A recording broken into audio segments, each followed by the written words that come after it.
श्रीमद्भागवत महापुराण चतुर्थ स्कंध अथैकादशो अध्याय। स्वयंभू मनु का ध्रुव जी को युद्ध बंद करने के लिए समझाना। श्री मैत्रेय जी कहते हैं, विदुर जी, ऋषियों का ऐसा कथन सुनकर महाराज ध्रुव ने आचमन कर श्री नारायण के बनाए हुए नारायण शास्त्र को अपने धनुष पर चढ़ाया। उस बाण के चढ़ाते ही यक्षों द्वारा रची हुई नाना प्रकार की माया उसी क्षण नष्ट हो गई। जिस प्रकार ज्ञान का उदय होने पर अविद्या आदि क्लेश नष्ट हो जाते हैं। ऋषिवर नारायण के द्वारा आविष्कृत उस अस्त्र को धनुष पर चढ़ाते ही उससे राजहंस के से पक्ष और सोने के फल वाले बड़े तीखे बाण निकले और जिस प्रकार मयूर केकारों करते वन में घुस जाते हैं, उसी प्रकार भयानक साय साय शब्द करते हुए वे शत्रु की सेना में घुस गए। उन तीखी धार वाले बाणों ने शत्रुओं को बेचैन कर दिया। तब उस रणांगण में अनेकों यक्षों ने अत्यंत कुपित होकर अपने अस्त्र शस्त्र संभाले और जिस प्रकार गरुड़ के छेड़ने से बड़े बड़े सर्प फन उठाकर उनकी ओर दौड़ते हैं, उसी प्रकार वे इधर उधर से ध्रुव जी पर टूट पड़े। उन्हें सामने आते देख ध्रुव जी ने अपने बाणों द्वारा उनकी भुजाएं, जांघें, कंधे और उदर आदि अंग प्रत्यंगों को छिन्न भिन्न कर उन्हें उस सर्वश्रेष्ठ लोक सत्यलोक में भेज दिया, जिसमें ऊर्ध्वरेता मुनिगण सूर्यमंडल का भेदन करके जाते हैं। अब उनके पितामह स्वयंभू मनु ने देखा कि विचित्र रथ पर चढ़े हुए ध्रुव अनेकों निरपराध यक्षों को मार रहे हैं, तो उन्हें उन पर बहुत दया आई। वे बहुत से ऋषियों को साथ लेकर वहां आए और अपने पौत्र ध्रुव को समझाने लगे। मनु जी ने कहा, बेटा बस बस, अधिक क्रोध करना ठीक नहीं। यह पापी नरक का द्वार है। इसी के वशीभूत होकर तुमने इस निरपराध यक्षों का वध किया है। तात, तुम तो निर्दोष यक्षों के संहार पर उतर रहे हो। यह हमारे कुल के योग्य कर्म नहीं है। साधु पुरुष इसकी बड़ी निंदा करते हैं। बेटा, तुम्हारा अपने भाई पर बड़ा अनुराग था, यह तो ठीक है, परंतु देखो उसके वध से संतप्त होकर तुमने एक यक्ष के अपराध करने पर प्रसंगवश कितनों की हत्या कर डाली। इस जड़ शरीर को ही आत्मा मानकर इसके लिए पशुओं की भांति प्राणियों की हिंसा करना, यह भगवत सेवी साधुजनों का मार्ग नहीं है। प्रभु की आराधना करना बड़ा कठिन है, परंतु तुमने तो लड़कपन में ही संपूर्ण भूतों के आश्रय स्थान श्री हरि की सर्वभूतात्म भाव से आराधना करके उनका परम पद प्राप्त कर लिया है। तुम्हें तो प्रभु भी अपना प्रिय भक्त समझते हैं तथा भक्तजन भी तुम्हारा आदर करते हैं। तुम साधुजनों के पथ प्रदर्शक हो, फिर भी तुमने ऐसा निंदनीय कर्म कैसे किया। सर्व आत्मा श्री हरि तो अपने से बड़े पुरुषों के प्रति सहनशीलता, छोटों के प्रति दया, बराबर वालों के साथ मित्रता और समस्त जीवों के साथ समता का बर्ताव करने से ही प्रसन्न होते हैं।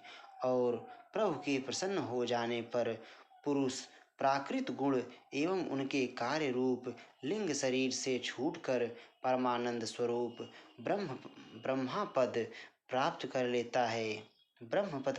लेता है।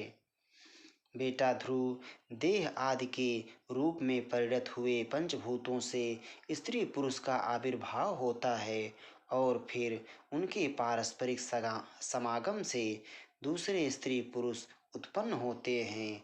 ध्रुव, इस प्रकार भगवान की माया से सत्व आदि गुणों में न्यूनाधिक भाव होने से ही जैसे भूतों द्वारा शरीरों की रचना होती है, वैसे ही उनकी स्थिति और प्रलय भी होते हैं। पुरुष श्रेष्ठ, निर्गुण परमात्मा तो इनमें केवल निमित्त मात्र है। उसके आश्रय से यह कार्य कारणात्मक जगत उसी प्रकार भ्रमता रहता है जैसे चुंबक के आश्रय से लोहा काल शक्ति के द्वारा क्रमशः सत्व आदि गुणों में क्षोभ होने से लीला में भगवान की शक्ति भी सृष्टि आदि के रूप में विभक्त हो जाती है। अतः भगवान अकर्ता होकर भी जगत की रचना करते हैं और संहार करने वाले न होकर भी इसका संहार करते हैं। सचमुच उन अनंत प्रभु की लीला सर्वथा अचिंतनीय है। ध्रुव वे काल स्वरूप अव्यय परमात्मा ही स्वयं अंतर्हित होकर भी जगत का अंत करने वाले हैं तथा अनादि होकर भी सबके आदि करता हैं। वे ही एक जीव से दूसरे जीव को उत्पन्न कर संसार की सृष्टि करते हैं तथा मृत्यु के द्वारा मारने वाले को भी मरवा कर उसका संहार करते हैं। वे काल भगवान संपूर्ण सृष्टि में समान रूप से अनुप्रविष्ट हैं। उनका ना तो कोई मित्र पक्ष है और ना शत्रु पक्ष। जैसे वायु के चलने पर धूल उसके साथ साथ उड़ती है, उसी प्रकार समस्त जीव अपने अपने कर्मों के अधीन होकर काल की गति का अनुसरण करते हैं, अपने अपने कर्मानुसार सुख दुख आदि फल भोगते हैं।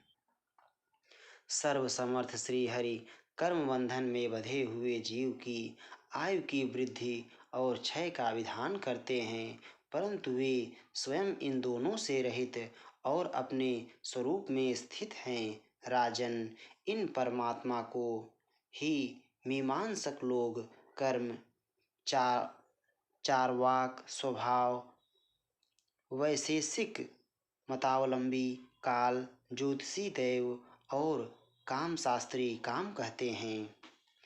वे किसी भी इंद्रिय या प्रमाण के विषय नहीं हैं। महदादि अनेक शक्तियाँ भी उन्हीं से प्रकट हुई हैं। वे क्या करना चाहते हैं इस बात को भी संसार में कोई नहीं जानता। फिर अपने मूल कारण उन प्रभु को तो जान ही कौन सकता है। बेटा, ये कुबेर के अनुचर तुम्हारे भाई को मारने वाले नहीं हैं, क्योंकि मनुष्य के जन्म मरण का वास्तविक कारण तो ईश्वर है। एकमात्र वही संसार को रचता पालता और नष्ट करता है, किंतु अहंकार शून्य होने के कारण इसके गुण और कर्मों से वह सदा निर्लेप रहता है। वे संपूर्ण प्राणियों के अंतरात्मा, नियंता और रक्षा करने वाले प्रभु ही अपनी माया शक्ति से युक्त होकर समस्त जीवों का सृजन, पालन और संहार करते हैं। जिस प्रकार नाक में नकेल पड़े हुए बैल अपने मालिक का बोझा ढोते रहते हैं, उसी प्रकार जगत की रचना करने वाले भी ब्रह्मा आदि भी नाम रूप डोरी से बंधे हुए उनकी आज्ञा का पालन करते हैं। वे अभक्तों के लिए मृत्यु रूप और भक्तों के लिए अमृत रूप हैं तथा संसार के एकमात्र आश्रय हैं। तात, तुम सब प्रकार उन्हीं परमात्मा की शरण लो। तुम 5 वर्ष की अवस्था में अपनी सौतेली माता के वाग बाणों से मर्माहत होकर माँ की गोद छोड़कर वन को चले गए थे। वहाँ तपस्या द्वारा जिन ऋषिकेश भगवान की आराधना करके तुमने त्रिलोकी से ऊपर ध्रुव पद प्राप्त किया है और जो तुम्हारे बैर भावहीन सरल हृदय में वात्सल्य वश विशेष रूप से विराजमान हुए थे, उन निर्गुण अद्वितीय अविनाशी और नित्य मुक्त परमात्मा को अध्यात्म दृष्टि से अपने अंतःकरण में ढूंढो। उनमें यह भेदभावमय प्रपंच ना होने पर भी प्रतीत हो रहा है। ऐसा करने से सर्वशक्ति संपन्न परमानंद स्वरूप सर्व अंतर्यामी भगवान अनंत में तुम्हारी सुदृढ़ भक्ति होगी और उसके प्रभाव से तुम मैं मेरेपन के रूप में दृढ़ हुई अविद्या की गांठ को काट डालोगे। राजन, जिस प्रकार औषधि से रोग शांत किया जाता है, उसी प्रकार मैंने तुम्हें जो कुछ उपदेश दिया है उस पर विचार करके अपने क्रोध को शांत करो। क्रोध कल्याण मार्ग का बड़ा ही विरोधी है। भगवान तुम्हारा मंगल करें। क्रोध के वशीभूत हुए पुरुष से सभी लोगों को बड़ा भय होता है। इसलिए जो बुद्धिमान पुरुष ऐसा चाहता है कि मुझसे किसी भी प्राणी को भय ना हो और मुझे भी किसी से भय ना हो, उसे क्रोध के वश में कभी ना होना चाहिए। तुमने जो यह समझकर कि ये मेरे भाई के मारने वाले हैं, इतने यक्षों का संहार किया है, इससे तुम्हारे द्वारा भगवान शंकर के सखा कुबेर जी का बड़ा अपराध हुआ है। इसलिए बेटा, जब तक कि महापुरुषों का तेज हमारे कुल को आक्रांत नहीं कर लेता, इसके पहले ही विनम्र भाषण और विनय के द्वारा शीघ्र उन्हें प्रसन्न कर लो। इस प्रकार स्वयंभू मनु ने अपने पौत्र ध्रुव को शिक्षा दी। तब ध्रुव जी ने उन्हें प्रणाम किया। इसके पश्चात वे महर्षियों के सहित अपने लोक को चले गए। इति श्रीमद्भागवते महापुराणे पारमहंस्यां संहितायां चतुर्थस्कन्धे एकादशोऽध्यायः। श्रीराधावल्लभलाल की जय।